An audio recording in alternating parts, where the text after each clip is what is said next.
but you have a contentious issue with somebody that fights in the name of God. No, we don't. Yeah. Our contention is when people say that that's not what our book says. In Islam, anything you do for the sake of God, it's a good action. How do you know it's for the sake of God? The heart.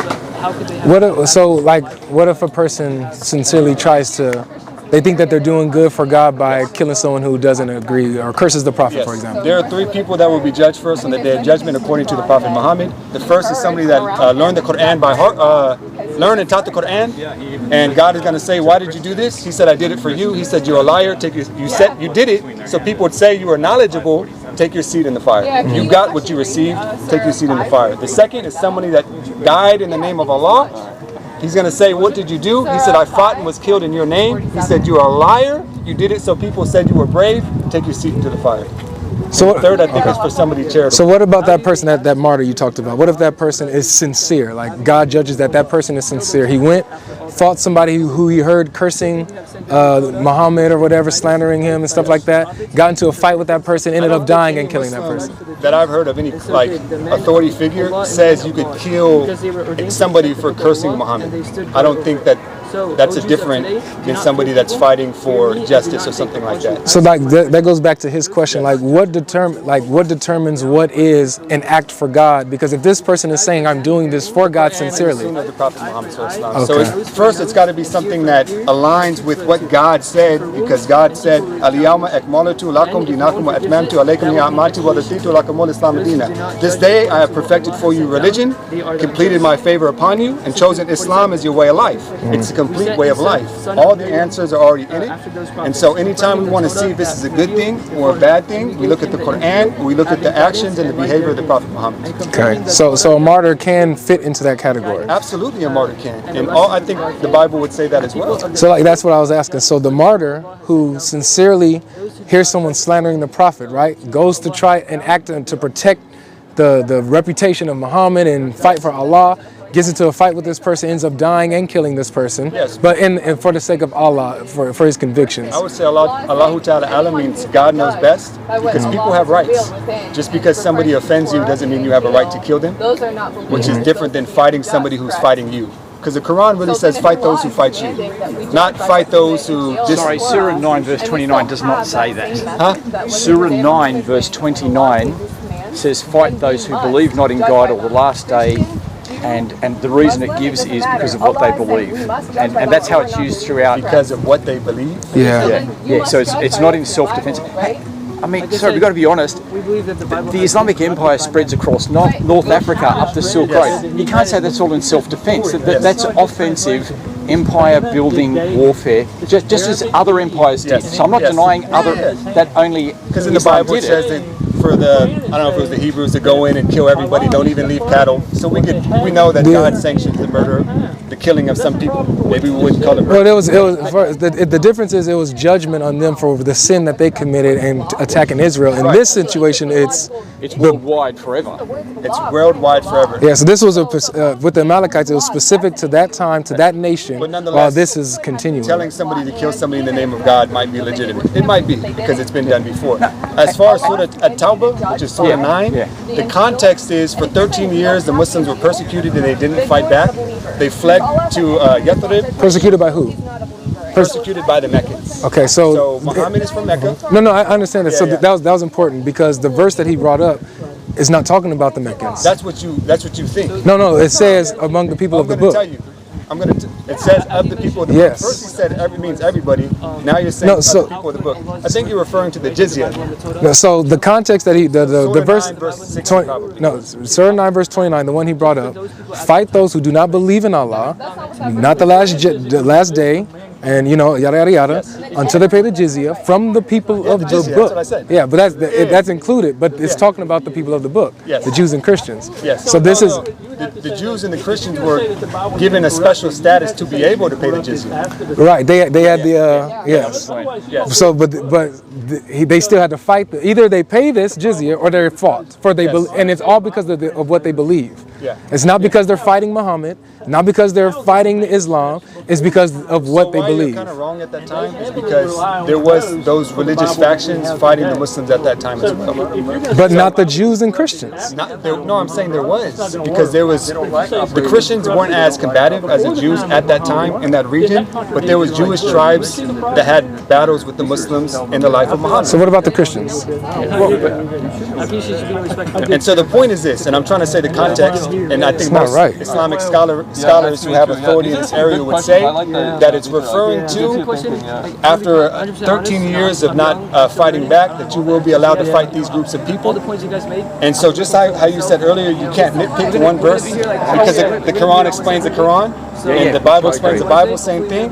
When looking at it totally, it says, fight those who fight you. People have rights. If somebody is not fighting you, then you could be kind to them. That's a verse in the Quran as well. And so I would say most scholars would say, you don't just go around killing anybody because they're a Jew and Christian. You don't do that.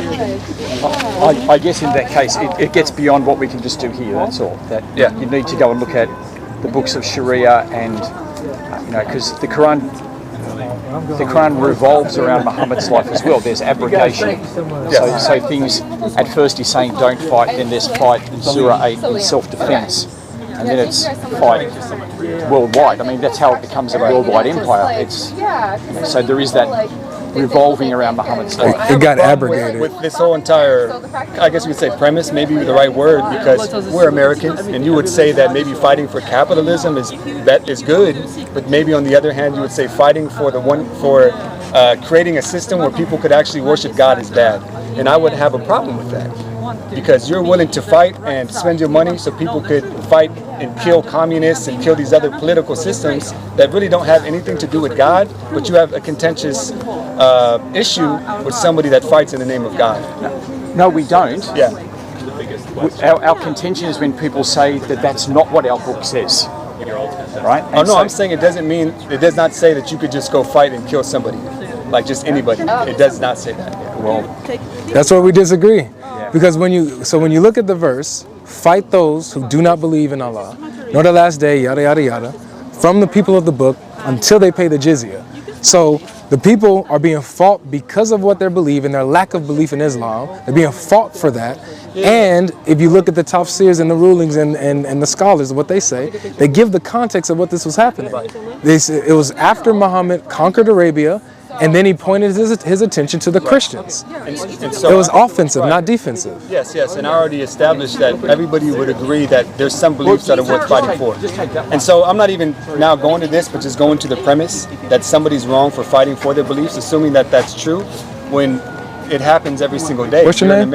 Grant, Avery. Yes. Say it again? Avery, nice to meet you. Nice to meet you. Yeah, no, I'm just saying, most Americans would agree you could fight for capitalism as opposed to communism or socialism.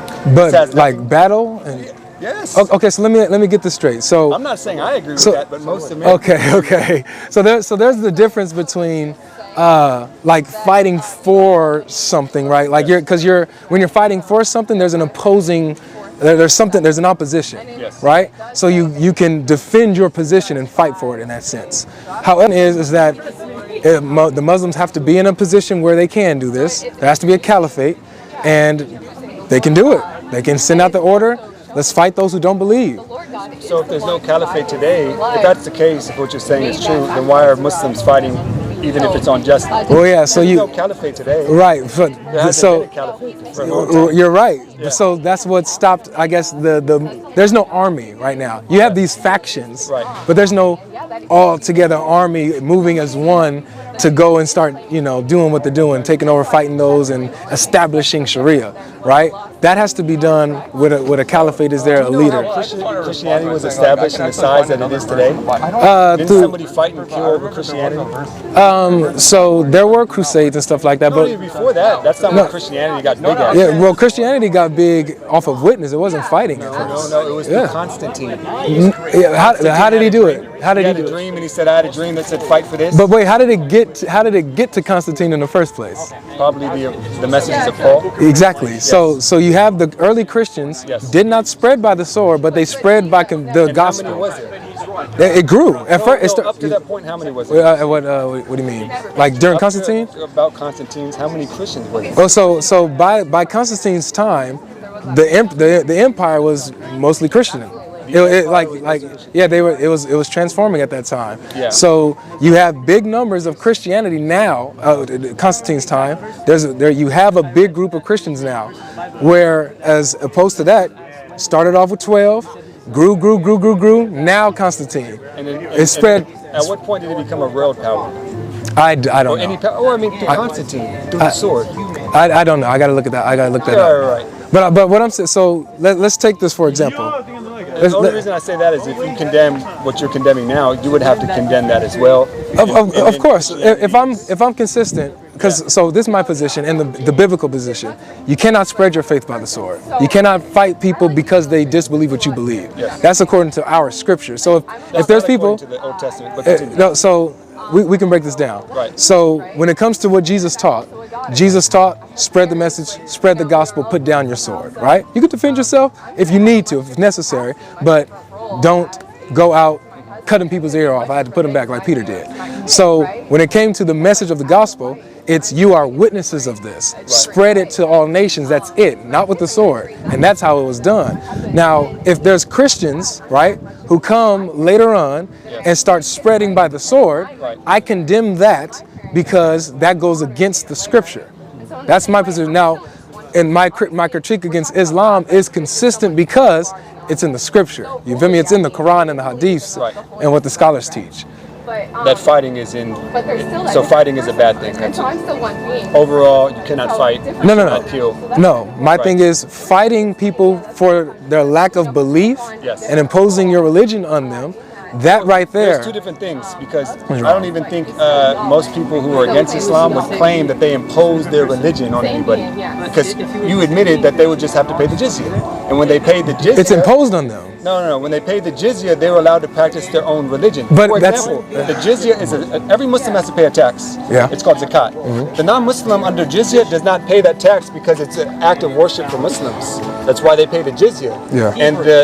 And then you become a dhimmi. A dhimmi is the word, what you become. Yeah. Muhammad said, you can become a dhimmi. Anybody that transgresses the rights of a dhimmi, I will be his advocate against the Muslim on the Day of Judgment. Okay. You know Christians went to the Muslim lands because they were getting persecuted worse by the Christians, other Christians. Wait, Christians? Yeah. Okay. I don't know how true that is, but let's just stick with what the verses are saying. The Inquisitions and all these things were occurring, and Christians were slaughtering Christians for differences in belief. They would go to the Muslim land. The Jews in 1492, Ferdinand and Isabella not only sent Columbus to America, they kicked out all the Jews out of Spain. But Grant, but listen. My opposition, Yes. my critique is not there are bad Muslims that do certain things or whatever. Therefore, Islam is false. Yes. My critique is the Quran itself. Yes. So if people are claiming to be Christians, going out killing folk for the faith, they're wrong. Yes. I condemn it. Yes. So I'm talking about what the Quran says and what my Bible says. So the Quran says that like this jizya, it's imposed on them. You feel me? So, like they didn't do it on their free will. It's either fight and you pay the jizya or be fought. That's what it was. So if I were to show you in the Old Testament where people were told to be murdered and killed because they didn't believe in a certain religion, would you condemn that as well? That's not the case, bro. Not the case. So let's take for example the example you brought up, the Amalekites. Do you know what the Amalekites did for God to send that judgment on them? What did they do? So they attacked Israel. They attacked Israel when they was escaping Egypt. They attacked it from behind, attacked the old, and yada yada yada. God said, "I'm going to wipe them out." And so that's when that command came down for the Amalekites. Erase that nation. Including everything, animals, everything that's in that nation. That didn't have a part of everything that's in all of it. It's a judgment on that nation. Everyone. Everyone. So do you have a problem with that? No, I don't have a problem. Okay, just making sure. To your argument, perhaps you should. No, I don't, because remember, my argument is not. Look, listen. My argument is not. You believe differently than I do, therefore we got to kill you. My argument is that is wrong. That you believe differently than me, so therefore I can kill you. Yeah. That right there is wrong. So I wanted to show you Ibn Kathir's Tafsir, right? Okay. And so it says here. Just wanted you to see it. It's small, sorry. But it talks about why the ayah was revealed, right? So it starts off by saying, this honorable ayah was revealed for fight against those who believe not in Allah nor the last day, so they pay the jizya, for themselves to do, right? Among the people of the scripture. This honorable ayah was revealed with the order to fight the people of the book after the pagans were defeated, right? And then he says, the people entered Allah's religion in large numbers, and the Arabian Peninsula was secured under the Muslims' control. So after Muhammad gained control, defeated his enemies, then he got the order to fight the people of the book, right? The Jews and the Christians. Then it says, Jews and Christians on the 9th year of the Hijrah, and he prepared his army to fight the Romans and called the people to jihad, announcing his intent and destination. The messenger sent his intent to various areas. People gathered, and it starts talking about how the weather was wrong, and then they didn't end up fighting. They had to turn back. And then it breaks down the jizya, or the willing submission, right? So paying the jizya, if they do not choose to embrace Islam. So that's what I'm talking about, it being imposed on them. Yeah, so at that time they're fighting Christians who are imposing their religion on other people? No, they have nothing to do with Islam. Muhammad is expanding. So this is what you said. They're given the right to fight Christians, and then they're going to go fight the Roman Empire. That's what's happening. You didn't say they're going to go fight Joe Schmo Christian walking down the street. They're going to go fight the great and bad Roman Empire stuff. Because they want them to embrace Islam. No, not because they want them to embrace Islam, because they want them to pay the jizya. And embrace Islam. They don't want... Of course, you want everyone to become a Muslim, but if I say become a Muslim, you can say it in your heart, but it's not going to be in your heart. But that's what was happening a lot. It's two different things. But my point is this: you said they're allowed to fight the Christians, then they go fight the Roman Empire. They're the Christians. Do you know how many Christians that was? They were the Byzantine Empire. That was 100,000 versus 20 or 30,000. They were the Christians. Yes. That's what they were. My point is this: to conflate that he's going to fight these Christians, and you're making the claim almost that he's going to fight any Christian. And I'm saying there's a difference between the two. That this verse doesn't mean you could just fight anybody because they're Christian, which is what you guys were trying to say. No, so all I'm doing is showing you an example of him going to fight the Christians. No, you gave me the context of the verse. Yeah. That's the context of the verse. And they're allowed to fight the Jews and Christians, and then he went to go fight the Roman Empire. Yes. Not against any Christian, because there was those are the any Christians. They were Christians that lived inside of Medina at that time. And what did they have to do? Lay them to the sword. They did. They had to, man, unless they paid the jizya. All the Christians and Jews, everybody of the people of the book that lived under Muhammad's authority had to pay the jizya or embrace Islam. Yes. That's being imposed. Yes. Okay. You have to pay a tax in America. So? Is it imposed? I live here. Okay, but these Christians lived under Muslim land. You just said no. that. So would there be a way for me to, not to pay the tax? Would there be no? It's tax evasion. Exactly. So notice how in Muhammad's authority, I don't have to pay this tax if I become a Muslim. No, but then you pay zakat, which is obligatory in every Muslim. No. So why doesn't he just apply the zakat to everyone? Because zakat is an act of worship, and worship is only for the Muslims. You can't force the Christians and Jews to submit to your act of worship. But they are. They've got their own worship. No, they don't. And nobody who studies history or in academia is going to say that they didn't allow the Jews and the Christians to practice their own religion, because they did. But they had to do it under a certain guideline. Have you heard of the Pact of Umar? The Pact of Umar. Yeah. What is it? So it was yes. Yeah. Okay. So. But they were allowed to practice their religion. Yeah, under conditions. They couldn't preach. They couldn't. No. But listen to these conditions. They couldn't preach. Yes. They couldn't build new churches. They couldn't reform their churches. Yes. Right. They couldn't. They had to wear certain clothes. They couldn't wear a cross. All these conditions, like you cannot do these things, right? You cannot do these things, or else you are subject to the law now. Yes. That's not freedom. That's not freedom of expression of your religion. You wouldn't know that, right? Imagine if I said that what's it called when the Muslims wear the kufi. Thank you. Yes. What if I say you can practice your religion, you can believe in your religion, but you can't wear the kufi? Well, they definitely do that in America. They tell you how to express your religion. They don't tell you how to dress. But there's certain aspects of your religion that they practice. You don't think so? Bro, no. America doesn't tell you how to dress. America doesn't tell you. Yes, and that America doesn't tell you how to dress today. So they do tell you how to dress, brother. You can't go around walking around naked. Come on, man. Grant, come on. like America's not a prophet. Yes. Like not a religious leader. They're just a country. It's two different things. But the point is this: if it's bad in one area, by definition, you got to say it's bad in the other. Absolutely. So for us to say that Islam is from God, we can't say it's from God if it's given these bad laws. When you don't know. We do know. No, that's your belief, and God will judge.